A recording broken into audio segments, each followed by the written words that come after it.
আপনি তো জানেন আমার বিয়ের পর থেকে আমার বাবা মার কোনো সম্পর্ক না, আমার সঙ্গে কোনো যোগাযোগই নাই। আপনি কি করে আমি টাকা এনে দেবো বলেন? এ লেগে তো করে শুনু, ধলো চামড়া দেখে বিয়ে করিস না, ধলো চামড়া দেখে পাগলের মতন বিয়ে করে লালি। এখন লে ধলো চামড়া ধুয়ে ধুয়ে পানি খা। আমি তোমাকে বলে দিচ্ছি মা, ও যদি আমাকে 10,000 টাকা এনে না দিতে পারে তাহলে ওকে লাথি মেরে বাড়ি থেকে বের করে দেবো আমি। আমি টাকা এনে না দিলে তুমি আমাকে লাথি মেরে বের করে দিবা? অবশ্যই তোকে আমি আমার বাড়ি থেকে লাথি মেরে বের করে দেবো। এখনো ভালো করে বলছি, সময় আছে, তুই তোর বাপকে ফোন করে 10,000 টাকা পাঠাতে বল, না হলে কিন্তু তোকে এখনই বের করে দেবো বাড়ি থেকে আমি। তুমি যখন এত বড় কথা বলে দিয়েছো তখন আমাকে বের করে দাও, আমি এক কাপড়ে তোমার বাড়ি থেকে বেরিয়ে চলে যাবো। তবুও তোমার মতো নেশারি জুয়া খোরকে আমি 1 টাকা এনে দিতে পারবো না। এই তোকে আমি কতবার বলেছি তুই আমাকে জুয়া খোর নেশাড়ি বলবি না? একটা নেশাখোরকে নেশাখোর বলবো তো কি বলো?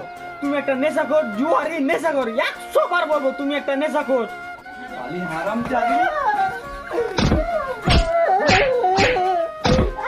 তোকে আমি এখনই তালাক দেবো, 1 তালাক, 2 তালাক,